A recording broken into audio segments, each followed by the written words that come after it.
जानकारी मिला है, मीटिंग किस लिए तो ठोस जानकारी नहीं है, लेकिन संभवता है कि 4 बजे के बाद राज्य में आचार संहिता लागू होगा।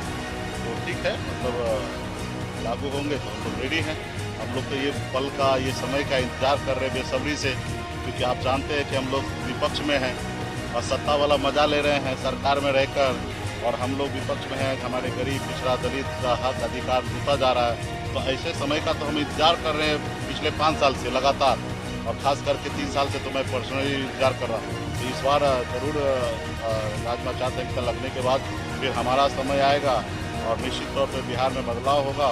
हमारी सरकार बनेगी। जब सरकार बनेगी तो गरीब, पिछड़ा, दलित, अल्पसंख्यक सभी जाति धर्म के लोगों को हम लोग उचित सम्मान देंगे, मान सम्मान देंगे।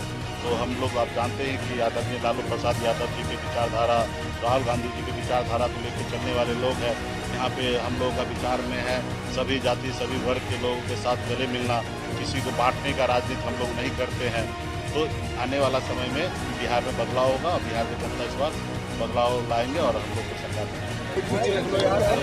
कांग्रेस के साथ ही राव नरेंद्र सिंह किया गया है।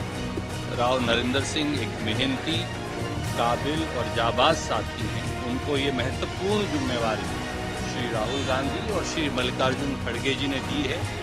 उनका बहुत बहुत स्वागत और बहुत ढेरों उनको शुभकामनाएं अपने इस कार्यकाल के लिए। और इसी तरह सभी कांग्रेस के नेता एक मंच पर नजर आएंगे सर, जैसे आज हमारे। मुझे विश्वास है अब बिहार में नहीं हो पाएगा। वैसे भी जब से 2005 से एनडीए की सरकार बनी है, उस समय से चुनाव आयोग को सहयोग कर इस व्यवस्था में सफलता प्राप्त करने का अच्छा प्रयास किया है। सफलता मिली भी है, लेकिन इस बार के चुनाव आयोग ने जो योजना और व्यवस्था बनाई है, यह स्पष्ट रूप से है कि 100% शांतिपूर्ण और पारदर्शिता के साथ होगा। बूथ लुटेरों की गुंजाइश नहीं और उन्मादियों की गुंजाइश नहीं, वोटर को धमकाने की कहीं कोई गुंजाइश नहीं।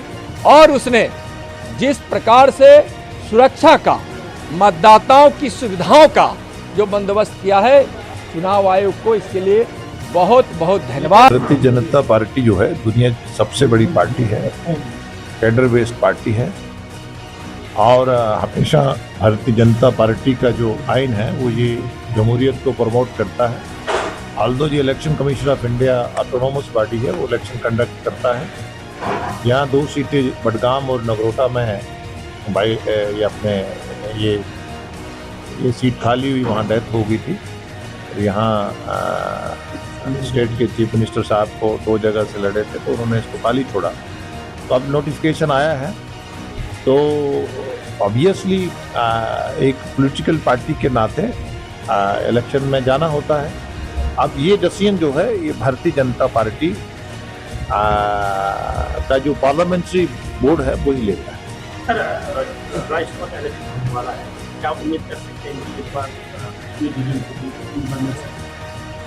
देखिए, मुझे लगता है कि लोग जो एमएलए हजरात हैं, एमएलए वोट डालते हैं राज्यसभा में, तो मुझे लगता है कि पार्टी पॉलिटिक्स से बढ़कर वो देश के हित में कैंडिडेट्स को वोट देंगे।